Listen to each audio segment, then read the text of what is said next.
tao, pag nakakita tayo ng ganyang sitwasyon, lalo kung kilala ta, ginatawag ta ang pangalan. Siyempre tawagon ta. Inday! Maria, naano ka? Bakit to? Pero kung hindi mo naman kilala, siyempre anti-respeto din. No? So ngayon, ang gagawin natin, kapag hindi sumagot, i-check mo yung mga vital signs. No? Ano bang vital signs? Mga pulso. Ang pinakamalapit na pulso na maayo na i-check, diri sa may liog. Pag may pulso, pero may hininga, ibig sabihin, buwi. No? May malay. Hindi niya lang kaya magtindog para magpanaw, para mag-ulis and dabayay, or magpagamot. So ngayon, ikaw na first aider, meron ka rin namang kaalaman, tutulungan mo siya ngayon. Okay?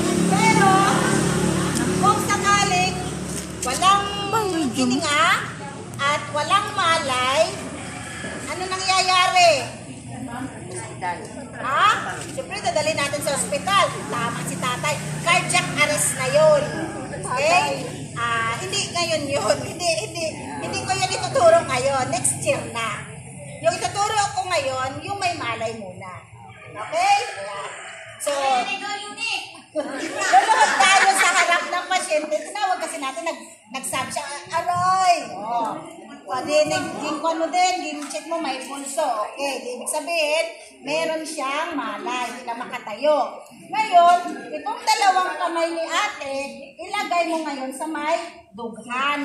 Direk. Kay base, baka ako lalaki, baka mamaya nalamas ko. Wala naman ako. Diba? So, ilalagay mo siya dyan. Sabi lang ng dalawa ate, tatay tayo, 1, 2.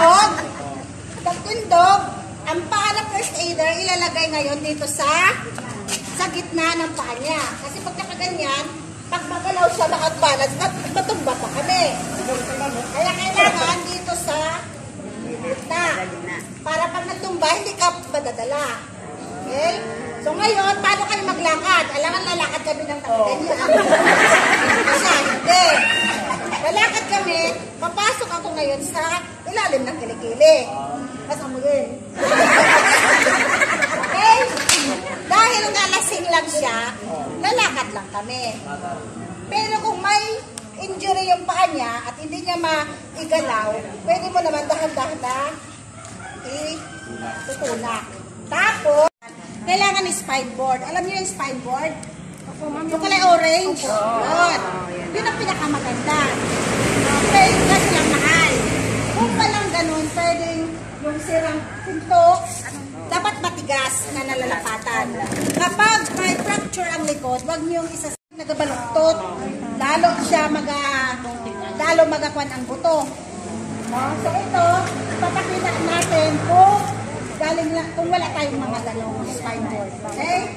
So ang gagawin natin, dadalhin natin ang pasyente sa purtahan na okay ang daan. Ito ay nalang daan o purtahan. Ito. So ngayon, atitingnan nyo kung sino yung pinakamatangkad sa ulukan. Tapos, dito pag may ganito ng senaryo, wag po tayo lalakad-lakad sa uluhan. Bakit? Kasi ang ulo ang pinakamadugo sa lahat. Pag may mga ganyan na tumba, ang tao na nag-first aid, na-panic na. Diba? Paano pag sa pag-panic mo, natipayok ka, natamaan mo yung uyo. Ano, pakatandaan nyo, huwag kayong dadaan-daan sa uluhan. Pwede kayong sa paa. Okay? Ayan. At saka ganyan. Ganyan ang pwesto sa ilalim.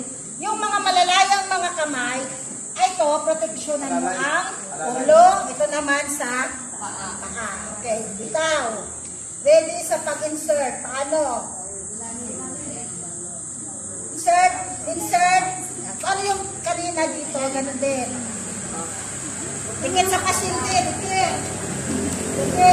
Pag sinabi, ihang ko to, ready sa paglagay sa tuhod, ilagay. Nasa ganito kayo. Ready sa pagluhod. Lagay sa tuhod.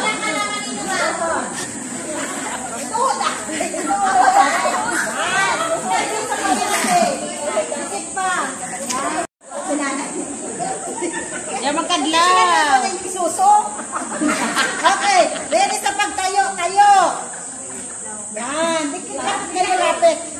ganito, ito yung tinatawag na hammock carry. Lalakad sila. Ang paglakad, di ba nakaganyan? Kung may pintuan, ganito lang. Tapos, ang paa nyo, naka-cross ang paglakad para hindi ka mo ano tawag na? Oo, magkasalambitan. Okay, ready sa paglakad ito. Hindi, papunta doon. Ito. Yan, ready? Wait lang. Ready, lakad, go! Yan. Balik. Balik. Wait lang pa kaliwa. Ito naman, ang next, dadaan tayo sa makipot ang daanan. Ikaw, punta ka dun sa likod. Bilis. Bilisan mo. Paano siya makadaan? Kapag ganito hindi pa, kasi matitid. Ilalagay mo ngayon yung bigat niya sa